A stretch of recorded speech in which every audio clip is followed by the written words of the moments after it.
আসসালামু আলাইকুম ওয়া রাহমাতুল্লাহি ওয়া বারাকাতুহু। সুপ্রিয় দর্শক শ্রোতা, আপনারা যে যেখান থেকে আমাদের এই অনুষ্ঠানমালা দেখছেন, আপনাদের সবাইকে জানাই আন্তরিক শুভেচ্ছা ও সালাম। আজকের আলোচনার বিষয় হচ্ছে পলিটিক্স কি বা ভিলেজ পলিটিক্স কি। ভিলেজ পলিটিক্স বিষয়ে আমি কিছু কথা বলতে চাই, যা প্রায় মানুষের অজানা।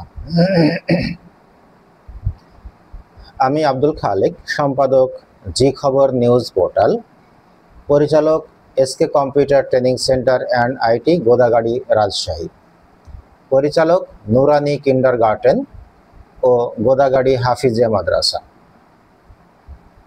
তো চলুন শুরু করা যাক। গ্রামাঞ্চলের রাজনৈতিক ঘটনা, ক্ষমতা এবং বিরোধকে একত্রে ভিলেজ পলিটিক্স বা গ্রামাঞ্চলের রাজনীতি বলা হয়। এটি মূলত গ্রামীণ সমাজের অভ্যন্তরীণ ক্ষমতা কাঠামো, সামাজিক সম্পর্ক এবং রাজনৈতিক প্রভাব বিস্তারের একটি জটিল প্রক্রিয়া। ভিলেজ পলিটিক্সের কিছু বৈশিষ্ট্য আমি নিচে তুলে ধরছি।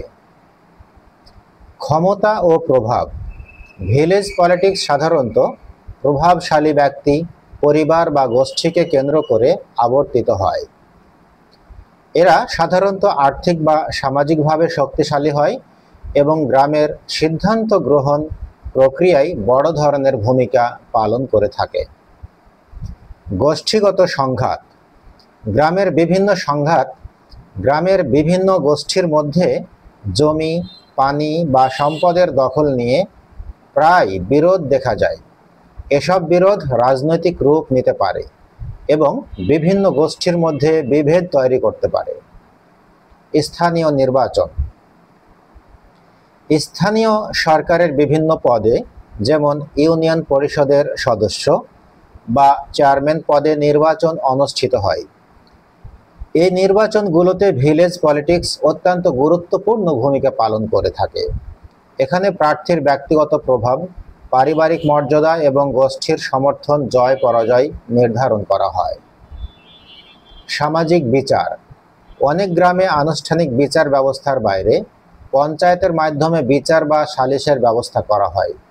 এসব সালিশে প্রভাবশালী ব্যক্তিরা বিচারক হিসাবে কাজ করেন এবং এর মাধ্যমে নিজেদের ক্ষমতা আজীবন ধরে রাখতে তারা চায়। শহরের রাজনীতির প্রভাব।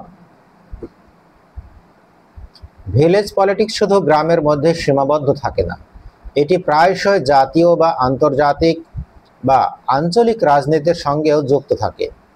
রাজনৈতিক দলগুলো গ্রামের প্রভাবশালী ব্যক্তিদের নিজেদের দলে ভিড়ানোর চেষ্টা করে, কারণ তাদের সমর্থন ভোটের ক্ষেত্রে অনেক ভূমিকা পালন করে।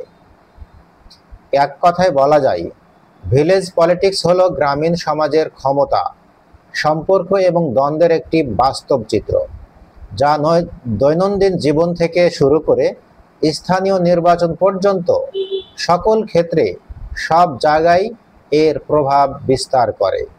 তো এতক্ষণ যারা আমাদের কথাগুলো শুনছিলেন, সবাইকে ধন্যবাদ এবং মোবারকবাদ জানিয়ে আমার সংক্ষিপ্ত কথা শেষ করছি। আল্লাহ হাফেজ। আসসালামু আলাইকুম ওয়া রাহমাতুল্লাহি ওয়া বারাকাতুহু।